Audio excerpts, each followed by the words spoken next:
Well, greetings and salutations, imagination connoisseurs. Once again, it is I, your existential Mr. Rogers, Robert Meyer Burnett, coming at you with part 3 of our Fantastic Four spoiler discussion. I haven't done one of these in a long time for the channel. John asked me if I would pinch hit for him today and finish off this Fantastic Four 3-part extravaganza, and I said, heck yeah, I would. I haven't done it in a long time, so. Well, I hope I'm not disappointing you. You can get the man back himself. But look, I am very proud and happy to be doing this. So let's just jump right in. And I'm excited to see what you guys want to talk about. We're going to start with Andres Ramirez. Asks, do you think Franklin was touching Doom's face because he was curing a disfigurement? I've heard that before. I think that's an intriguing idea. I don't think that's the case. I think when, a 4-year-old, you see a mask on and then somebody takes it off, I think it's just the curiosity of a 4-year-old, but you never know. But I tend to not think, I don't know if Franklin would even know at this point that he could change someone's disfigurement, but it's an intriguing idea. Mark Holmes says, thoughts on the Franklin Galactus trap at the end of the film? It felt a bit Godzilla 1998. I would have liked something more innovative, good film. Yeah, I can see that, but the thing is, if they had pulled something totally out of left field, I don't know if it would have been satisfying. I think with the family dynamic, with what Galactus wanted with Franklin Richards and everything that they had set up in the film, I think it worked. But, I agree with you. Whenever you see, there's only so many ways you can pull a fast one, or so many ways you can trap a villain, or send them off somewhere. It worked for me, but I know what I hear. Look, I think the movie had to play it relatively safe. But look, the depiction of Galactus to me was, or chef's kiss. What was this? Chef's click? Chef's kiss. So I dug it. I dug it. Tevin Camaux. It's French, right? I'm sorry. I just massacred your last name, and I apologize for doing that, Tevin.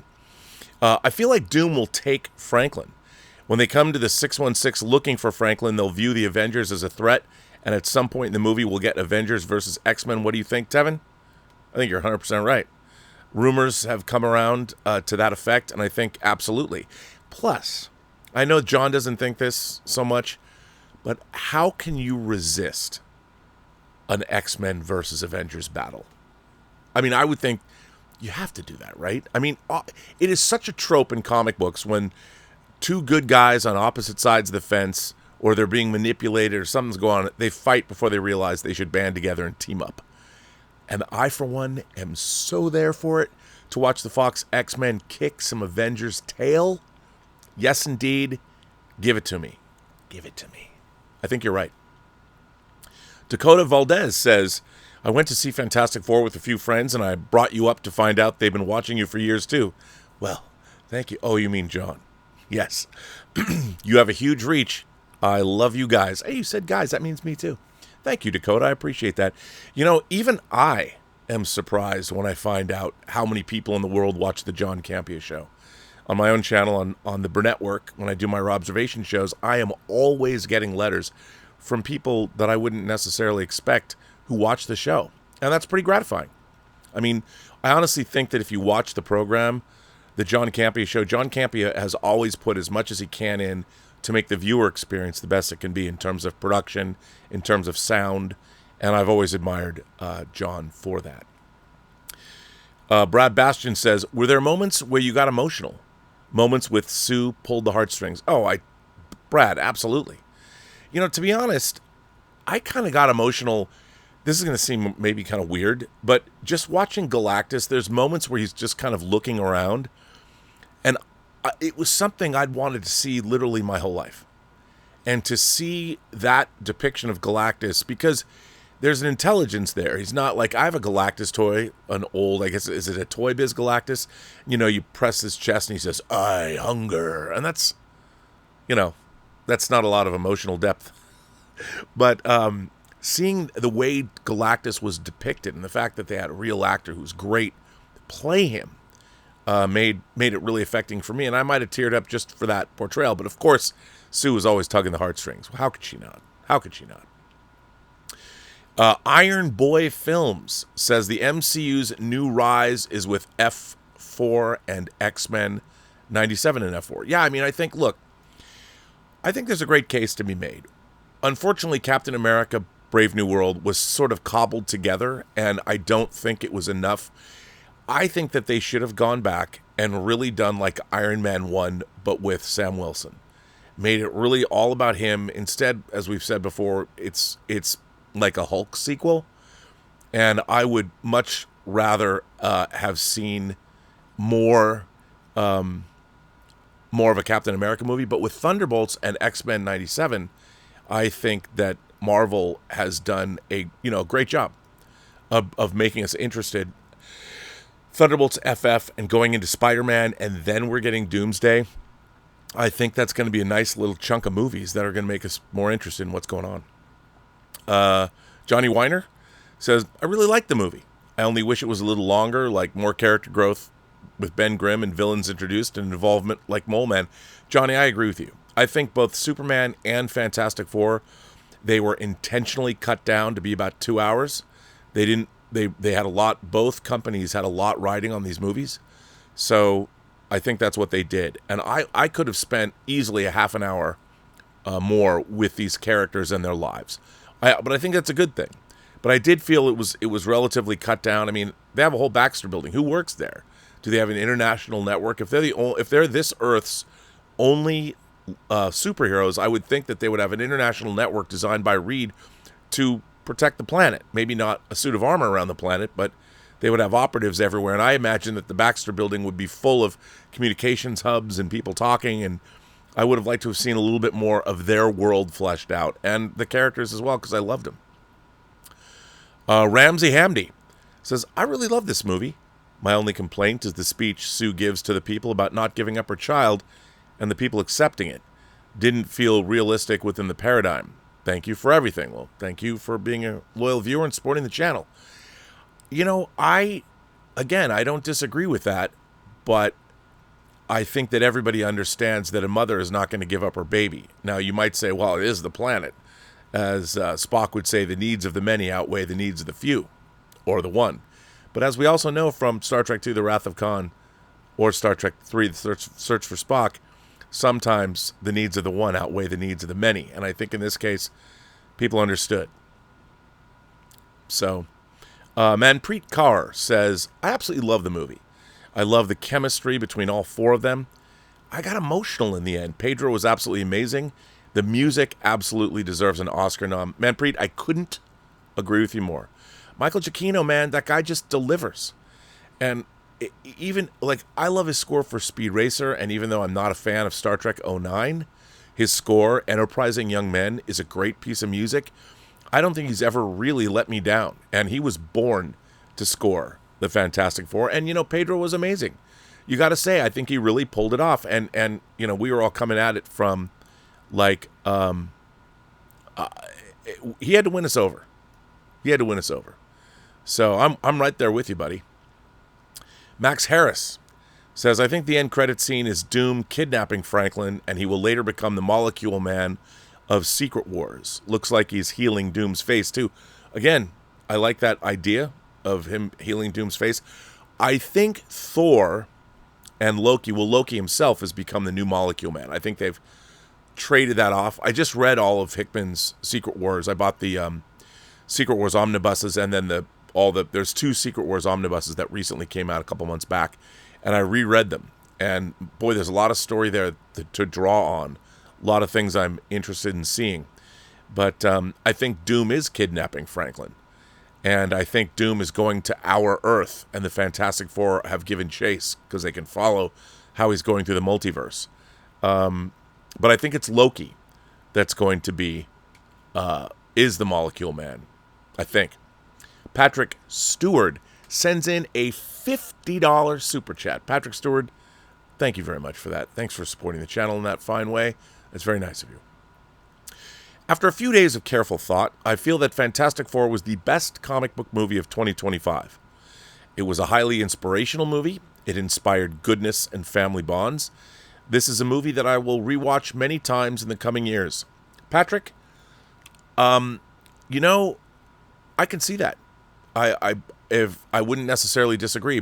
I really like Thunderbolts a lot, and I like Superman, but I think Fantastic Four, the thing about Fantastic Four is, because it's kind of hermetically sealed in its own universe, Fantastic Four is a movie I can show to other people that know nothing about the MCU. For instance, Elizabeth's parents, are in their 80s, and her father just turned 90. And if they wanted to know about, well, what's the deal with superhero movies, I could show them Fantastic Four, and I think that they would really enjoy it. And for that reason, I think it's very rewatchable, because you don't have to be reminded of all this other stuff. It exists in its own sort of realm. I love that, and thanks for supporting the channel.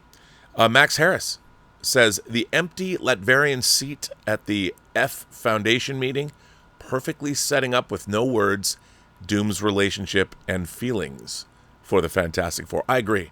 I thought that was a great touch when you're panning across, and the movie didn't explain it.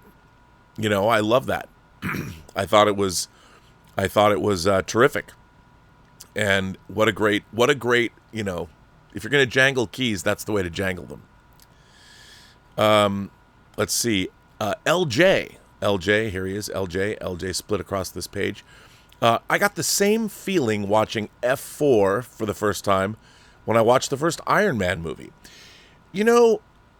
I can totally understand that. I think the first Iron Man movie is a little bit more compelling, only because it's the story really of one man, and there's just a lot more going on in Fantastic Four.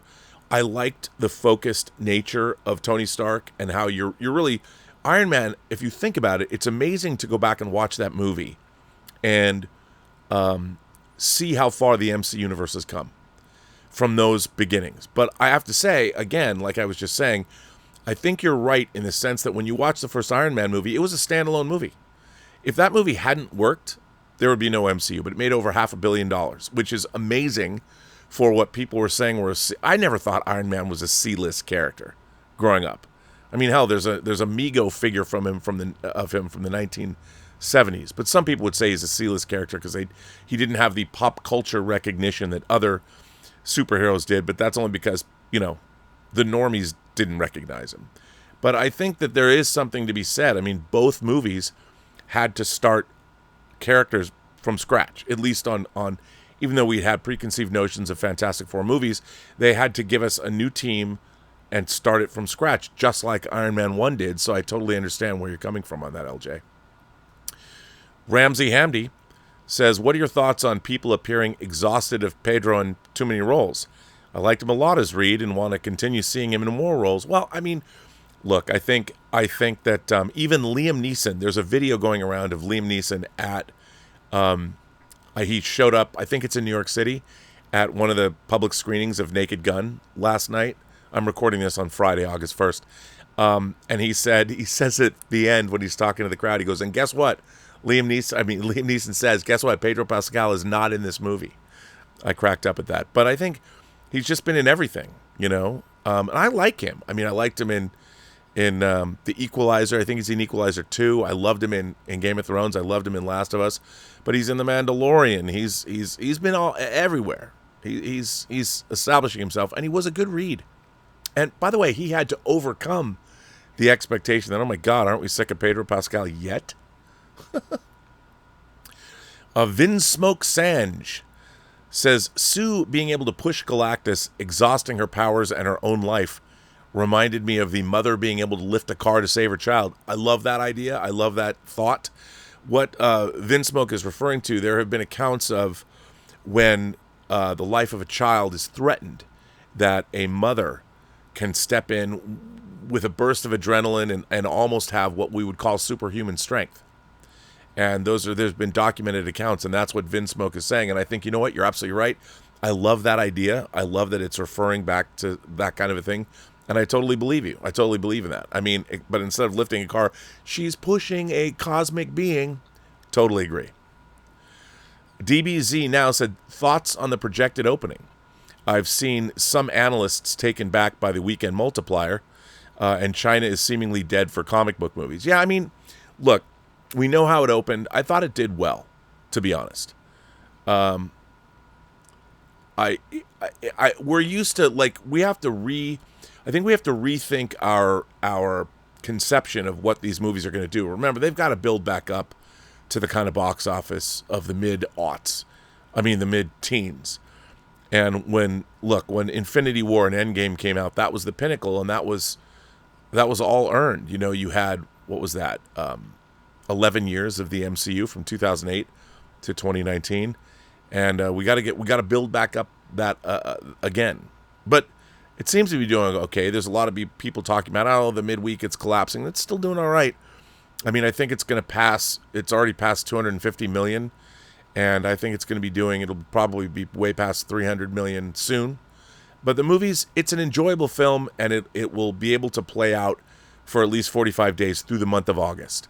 And I think people will go back and see it, before going back to school. So I think it's going to do okay.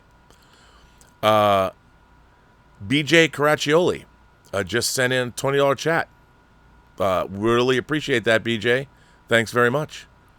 CM Waters, film enthusiast, says, it took me a while to warm up, but to Johnny, but his conversation with Silver Surfer was heavy. Loved that conversation. It also, what I loved about it was character building.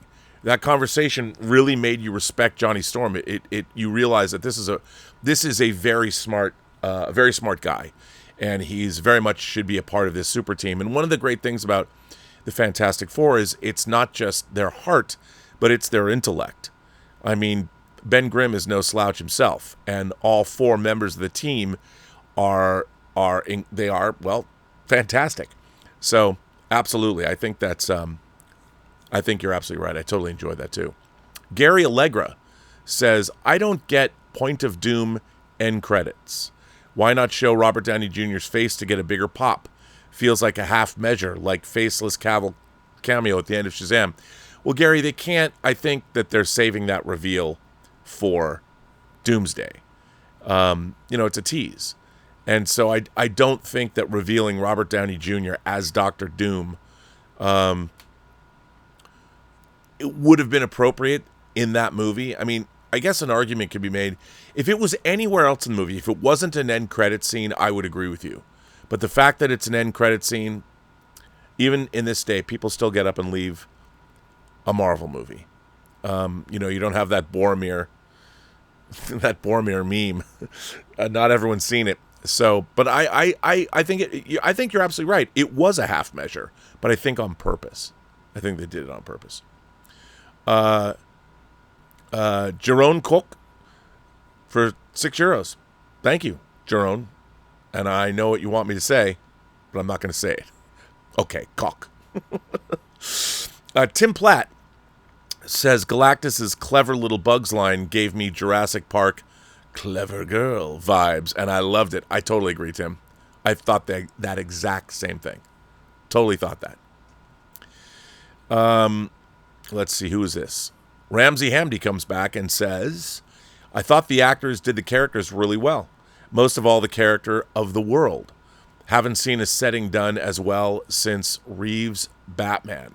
Look, I agree with you. I think the world building was terrific. I mean, the set design, the colors, the cityscapes, the Fantastic Car. That reminds me, I gotta get me that Fantastic Car popcorn bucket because it's a great replica of that car. Man, I'd love to see Hot Toys make that. Wouldn't that be dope to get a 6-scale Fantastic Car? With car seat, of course. I agree. I think the world building was terrific. And, I think you're absolutely right about that. Sewer Dave says, how does Fantastic Four inform the Thunderbolts post-credit? I don't think it does. Does it? I think that is a lingering question by design. And remember, the Russo brothers directed that post-credit sequence. So they clearly know something that we don't know. So I don't know how it informs that post-credit, but it certainly is interesting. So Sewer Dave, I guess we have you down twice. Dan the Fan says, Fantastic Four black hole scene genuinely rivals Interstellar's. I think so too.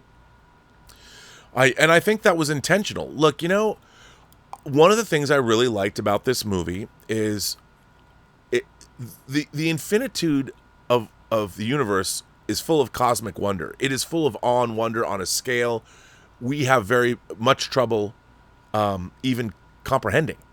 And I love the way space was portrayed in Interstellar with a truly with a sense of awe and wonder. And I did feel that the Fantastic Four did that.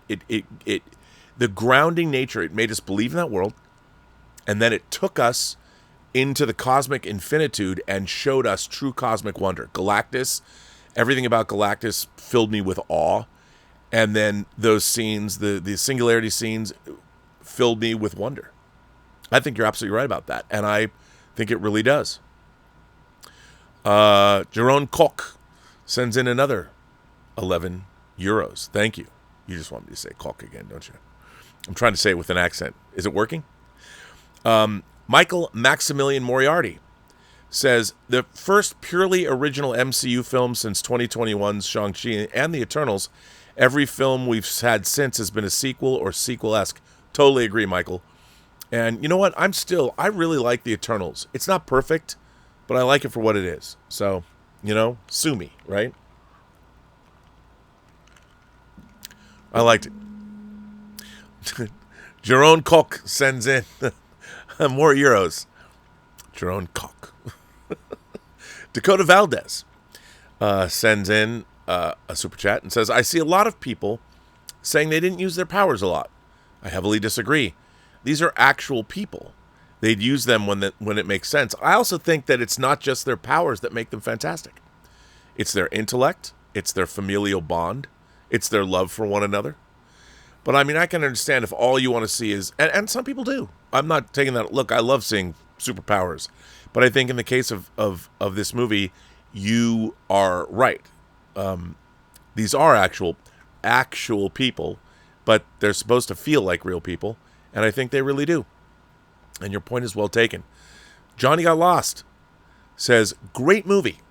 I've seen it twice, but no desire to see it again. Superman won this summer for me. I've seen it 5 times and might go for a 6th. I'm a punk rocker. Yes, I am. Well, Johnny, I can see that. I mean, look, the thing about Superman is it's just a hoot. I've seen it 3 times now myself, and it's just so much fun to watch. I on the wall here, got a lot of DC Superman comics, but I also love, I've talked about it a lot, that mid-'80s Justice League run, Justice League International. I love that, and it felt like reading, even though Maxwell Lord's only in a little bit of a scene, it felt like I was reading that comic, and I loved it. Vinsmoke Sanj said, how amazing was the idea to open the movie in the most intimate moment and have family tied a married couple could ever have, Sue Reed and a pregnancy test. I agree. I mean, look, it was audacious on many levels. And I'll tell you something. One of the things that I think superhero movies lack in general are human interpersonal relationships. They're a married couple. I mean, we saw Pepper Potts and Tony eventually get married, and they had a child. But Franklin was such an integral part of this film. It was refreshing. It was nice to see, especially when human birth rates are plummeting in the Western world. It's nice to see somebody celebrating parenthood. I agree. Logan LeBlanc said, my theater was packed, laughing and cheering. I haven't felt that MCU event feel since Endgame. New favorite MCU movie and the best time. Well, Logan, glad that you feel that way. I too, I think my theater really enjoyed it. And remember, I didn't get to catch up with it until Monday afternoon after it opened Thursday because of Comic-Con, and there was still great electricity and energy crackling through the theater. So I was having a great time. Yeah. Pitch Perfect Field with Phil for $20. I think the Fantastic Four was objectively a better comic book movie than Superman. The gunness of Superman just takes me out of it. And combine that with Superman not really being a hero in his own movie, it's not even close. Well, I totally pitch perfect feel with Phil. Phil, I feel you. But I think that, look, I really liked, there was kind of a sense of crazy anarchy in Superman and energy that I really dug. But I think you're right in the sense that Fantastic Four was a much more traditional, not just a superhero movie or an MCU movie, but a traditional science fiction film. I consider Fantastic Four a science fiction movie, first and foremost.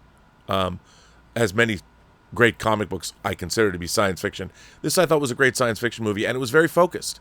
You know, it wasn't all over the place. There was not a sense of anarchy. There was a sense of impending galactic calamity, but I felt that it was very focused, and I can understand why you would feel that way.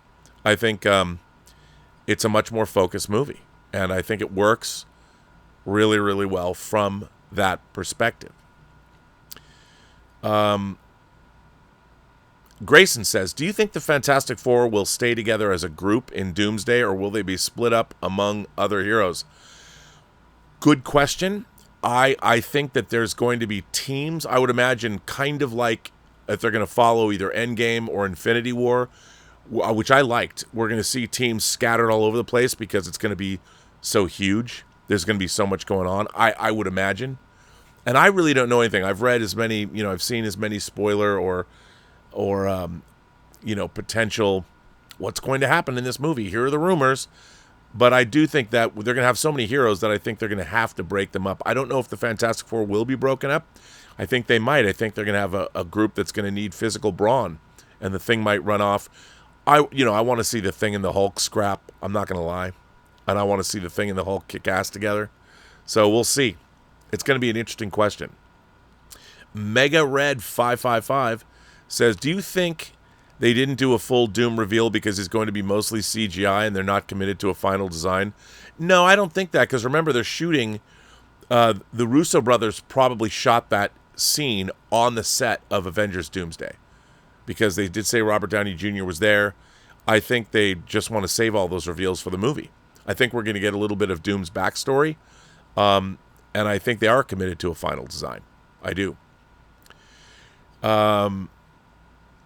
Let's see. Ramsey Hamdy, again, for $5, says, I was hoping Fantastic Four World would be devoured and Fantastic Four go to the 616. It would give them motivation to protect the 616 and not to repeat their destruction, but excited to see where they go. Who's to say they're not going to be destroyed in the next movie? Maybe that's what happens to Doom, or maybe it's going to get collapsed into one planet. I don't know. I think it would be too much of a bummer if they didn't win, if they didn't succeed. Man, that would be dark. That would be dark, man. Not the Sam Raimi dark, man. Sam Fisher says, I think Vanessa Kirby said she's going to film Doomsday after the press tour. Do they write her pregnancy with Valeria in the movie or hide like ScarJo? That's a good question. I don't know. I honestly don't know how they're going to do that and how they're going to hang with that. I would imagine they probably won't write in another pregnancy to the character. Not yet, anyway. Yeah.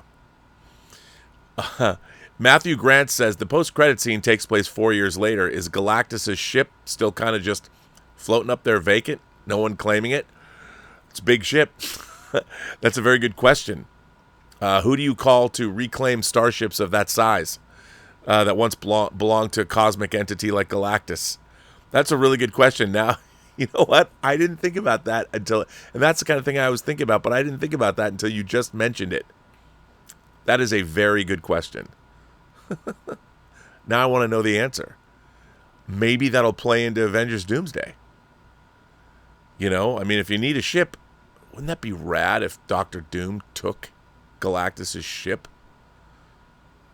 Or even Reed? I don't know. That's a good question. Chessmen, pardon me. Chessmen says, besides the narrative purpose of having a female Silver Surfer to show the spark between her and Johnny, I think Johnny appealing to her motherhood was even more important. Look, I agree. And after watching the movie, I thought that, first of all, I loved Julia Garner's Shallabal. I think it was great. And, you know, it is a different universe. We have Norrin Rad. I'm sure we do. And the funny thing is now they know that there's a Galactus out there. So I thought it was really well done and necessary. Ramsey Hamdi says they did the Mole Man really well. I thought so too. I loved seeing that at the beginning. And the actor that's everywhere, more ubiquitous than Pedro Pascal himself, Paul Walker Hauser. So, yeah, I thought they did too. Francisco Gomez Vega. That's a cool name. Did you realize we didn't see first steps from Franklin? Well, I think the first steps were really about Fantastic Four taking the first steps into a larger world, but that's very funny. And you know what? Now I can never not know that. I will always point that out. I'll always give you credit. Francisco Gomez Vega told me that there's not actually Franklin's first steps in the movie. That's very funny. I think you're the first person to bring that up. Maybe somebody else has brought that up, but I haven't heard it. Kudos to you, sir. That's very, very funny. It's very funny. Now I'm like, you're right. They didn't do that. Collins E. says, Mole Man calling New Yorkers sunshiners. I love that. That was great. I don't know if I have to go back and... Is that in the comic? Or did they make that up for the movie? I thought that was great. I love that. Sam Fisher says, I think Vanessa Kirby said she's going to film Doomsday after the press tour. We already answered that one from Sam Fisher. Future Millionaire says, James Gunn, I love you and enjoyed Superman, but Marvel cooked with this one. They did. They certainly did. You know, I'm glad that they both came out within 2 weeks of each other. We can compare and contrast them, but they were fun. Look, I like what James Gunn was doing. I think there's a version of Superman that's longer that was probably better for a lot of people, but there was something about the way it was now that I just appreciated the energy and, like I said, the anarchy of it all. I mean, it had crazy stuff in it, and I was there for it, and I really enjoyed it a lot, and I loved everybody who was in it. Mike Farino, for $20, says, I absolutely love that all of the four were important outside of their powers. Ben piloting, Johnny translating, Sue negotiating, and obviously Reed's genius. Mike, that is a great point to make. And I think that's part of the reason the movie succeeds and it's so enjoyable, is that everybody pulls their weight. They've all got different skills. That's what a team is. And they really hammered that point home. And I think you're absolutely right to recognize that. And I do think that's what made the film as successful as it is.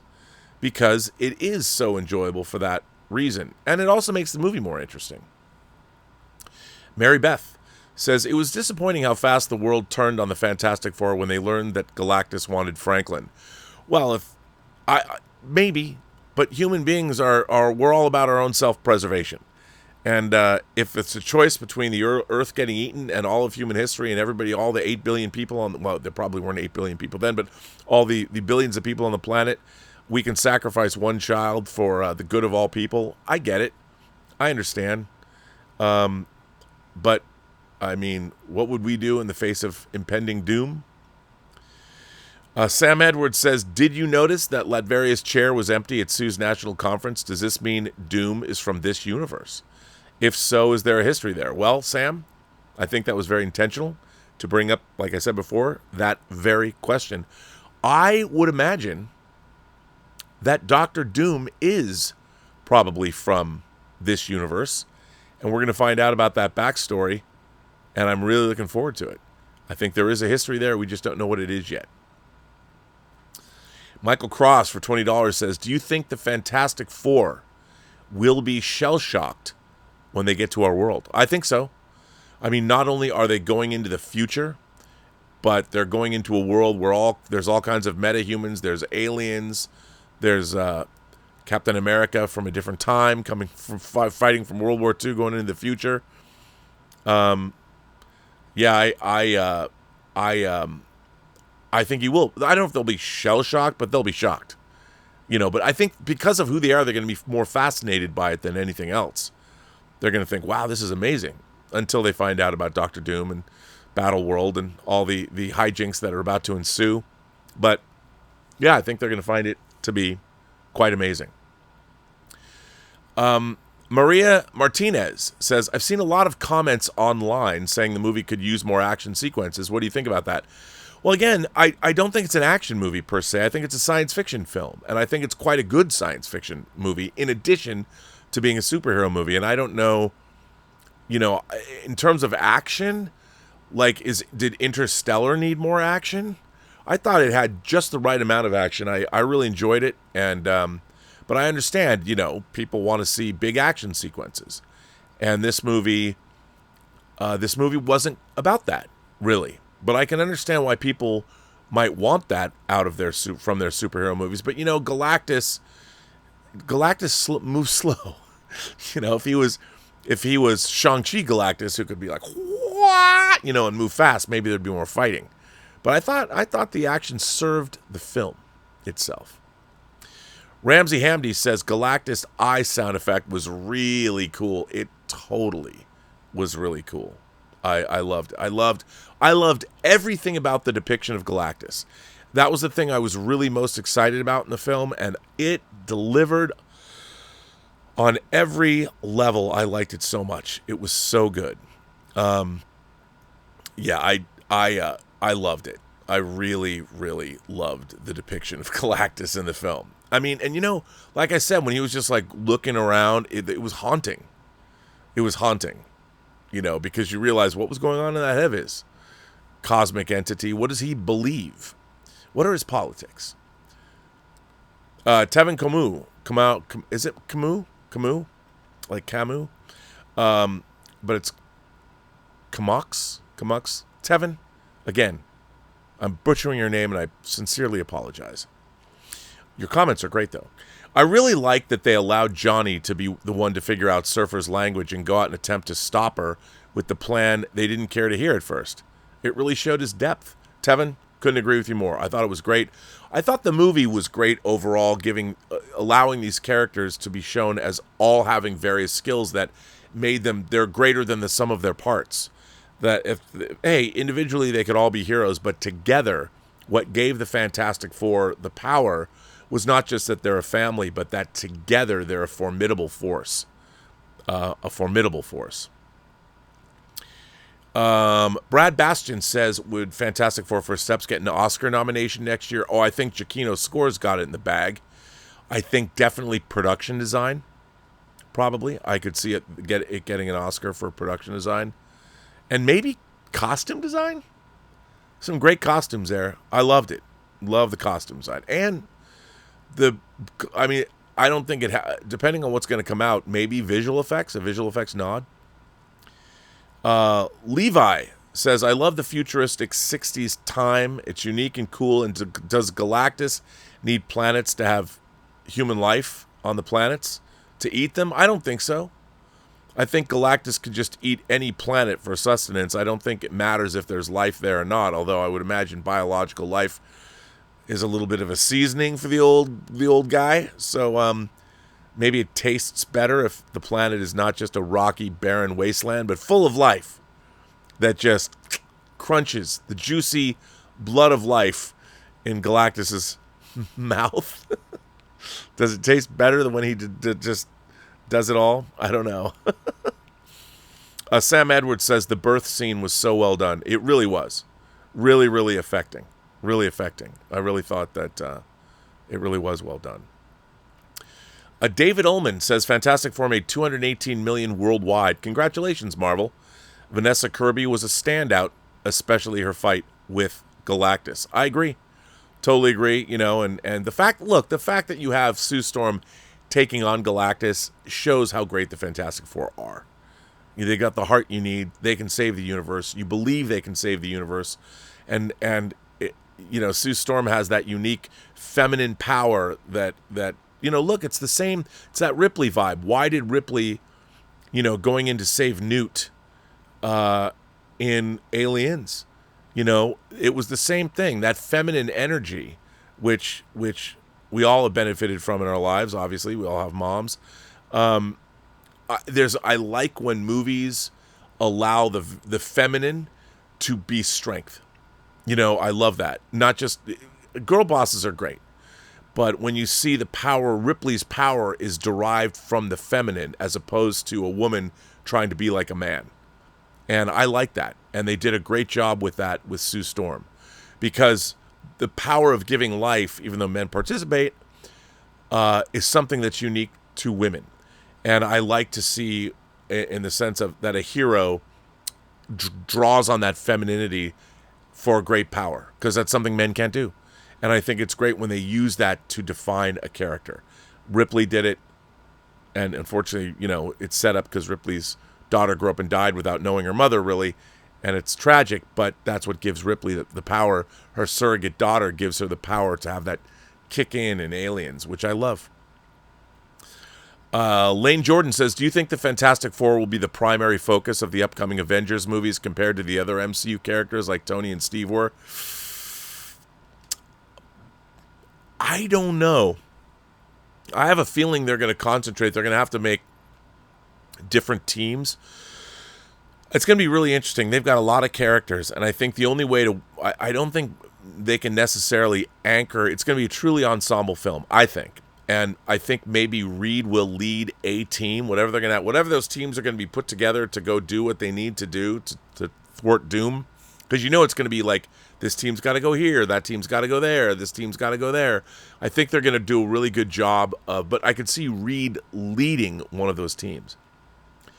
Hollow Lord just sends in a chat. Thanks, buddy.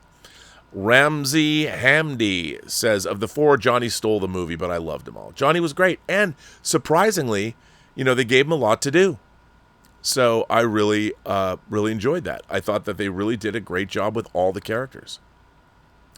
Watson Duncan says, I love the smirk Galactus gave the Statue of Liberty. How you doing? Just a quick thought off the top of my head is, this is the best villain duo in a comic book movie. Yeah. Well, it's, you know what it is? Because it's a real threat. Marvel has had, I think, a problem with their villains. Their villains are very human and they're sympathetic. Whereas Galactus is, there's nothing you can do. If you can't do what they did, or you're done, you're cooked. So there's a real cosmic threat there, really formidable threat that doesn't go away. And I think that's a great villain right there. Tevin says, did you get chills the first time Galactus spoke? Yes, Tevin. By the way, that voice was perfect. You wonder, and I got my little Galactus toy, I hunger. But no, they picked the perfect Galactus voice. Everything about Galactus I loved. Everything. Loved it. Todd Andrews says, that speech that Sue did with Franklin, it hit me hard. Yes, Todd, it did. That, and the film tugged on the heartstrings, which is why it was good. I mean, we forget that we need, even more so than a regular, say, drama or comedy, superheroes need to be incredibly well drawn, otherwise the movies come off as being very thin, which is why Iron Man 1 works so well. We really get to know who Tony Stark is. So when he has his crisis of conscience, we buy into it. We want Tony to succeed and get his company back from Obadiah Stane, and we want that because we like him. We've spent so much time with him. We understand he's got problems. We understand he's a womanizer. He probably drinks too much and all that, but we can see what his heart is. And if the movie didn't take the time to set that up, he wouldn't have endeared himself to us. I mean, I go back and I know that it was very iterative. They were rewriting on the set and all that. But Iron Man 1, going back and watching it, look, the fact that it doesn't have some apocalyptic battle at the end, but the battle at the end between Ironmonger and Iron Man, you buy it. You're invested. And I think that Iron Man 1 should always be the template, which I've never understood why they, like, when they went back to do Sam Wilson, I would have taken all that, the Red Hulk stuff out and made it a personal story about Sam and everybody else around him. And it would have been a better movie. Beaner Pool says, realistically, when could we get a Spider-Man 4 trailer and a Doomsday trailer? Well, I don't think for a while yet. So Spider-Man's coming out in July of 2026. I would imagine Christmas?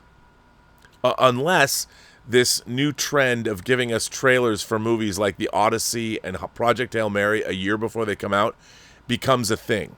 But remember, I mean, Doomsday and Spider-Man just started filming. Doomsday's been filming, but they don't have anything ready to go. And they're not going to give us something until, maybe, because Doomsday won't come out until a year from, I think we're going to see something from Spider-Man around Christmas time, the holidays. But maybe not even until into the next year. And same with Doomsday. We're not going to see anything from them, I don't think, until 2026. Although, with the trailer views for things like Project Hail Mary, we might, but I doubt it. I'm gonna err on the side of caution and say I don't think we're going to get trailers. Maybe Spider-Man, but Doomsday not until 2026. Michael Cross says, do you think Reed will be hesitant to trust our world's heroes if they see them fighting over who the real Avengers are? Oh, I think that's definitely going to be an ongoing runner, probably more of a joke than anything else. I think that Reed Richards is not going to know what to make of the divided planet that we live on, considering the way his planet was portrayed. He has the trust of the entire world behind him. And I think that we're not going to see that. That ain't going to be how it's going to go when Reed gets to our planet, to the 616. I love the fact that the Marvel planets are like area code numbers. What's your area code? 213-310. Nice. The post. This comes from Matthew Grant. Protozerg says, the post-credit scene also kind of bummed me a bit. Franklin's hand on Doom's face make me think he's healing him, so Doom no longer needs the mask. No, I think we have to have the mask. I don't. If he was healing Doom's face, we would have seen some light or some kind of energy or something. I think it was just a kid looking up, at somebody who took the mask off. He's like, oh, a human face is there. I think I really do believe that. I really do believe that. So, but I've been proven wrong before. Andy Safransky says, I just saw it. It was good. Didn't blow me away. Sue and Johnny were my favorites by far. Gave Johnny a lot more layers than any adaptation before. Totally agree. I thought Johnny was great, and as the movie went on, they gave him intelligence, they gave him heart, and they made us really like him. And they still, remember hearing reports where, he's not going to be the womanizer. Well, I mean, the fact that he was like James T. Kirk, he never met an alien woman he didn't like. Look at Silver Surfer. I mean, what's not to love, right? No, I really enjoyed the portrayal of him. So, yeah. Pitch Perfect Field with Phil says, do you think this version of Reed will be the Maker? I think they've got to let Reed be Reed for a while before they would jump into that. That's something that needs to be earned, or you have to watch the evolution into that kind of thing. It's like making Hulk the Maestro now. I think that's a mistake. You've got to allow these characters to grow and exist before.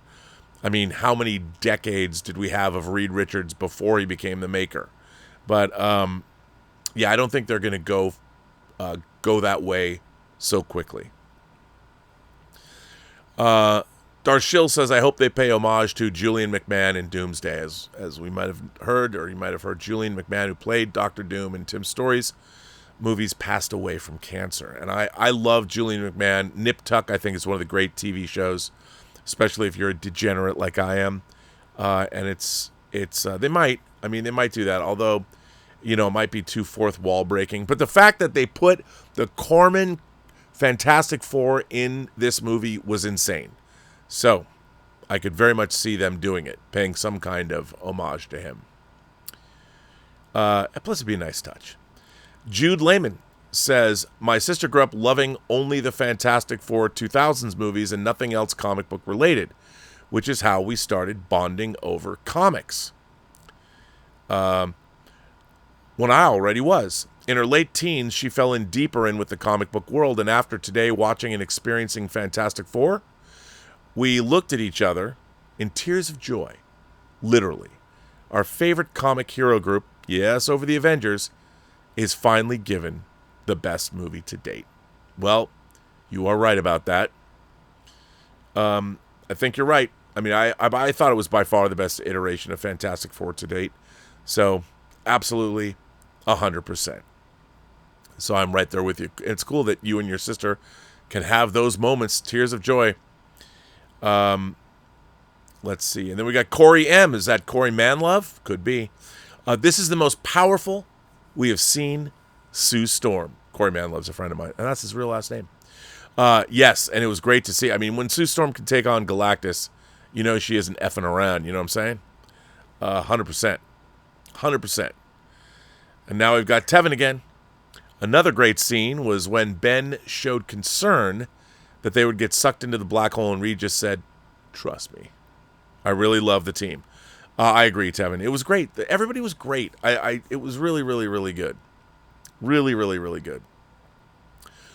Joe Adonis T. I don't know if anyone can everybody see that? Yeah, Joe, there at the top. Joe Adonis T says, "I'm not the only one who sobbed during that baby crying over a dead mother scene, right?" No. How can you not cry over that? Yeah, and there's too much of that going on in the world today. I guess, Joe Adonis T, that's it. That brings us to the end of your questions. What a bunch of great questions you guys asked. I want to thank everybody for generously supporting this channel via your super chats and your tips. Really great to hear from all of you. Great questions, too, by the way. It's really nice to see people excited about a movie. It's like, this movie sucks. You know, people are energized. It's a great piece of work. It's a lot of fun, beautifully made, and I like to see everybody responding well to it. Thanks very much for watching. We really appreciate your support here on the John Campea channel. My name is Robert Meyer Burnett. You can find me on my own YouTube channel over on the Burnett Work, or you can find me every weekday on the John Campea channel. Once again, thanks very much, everybody, and this was a lot of fun. I hope that John asks me to do more of these in the future.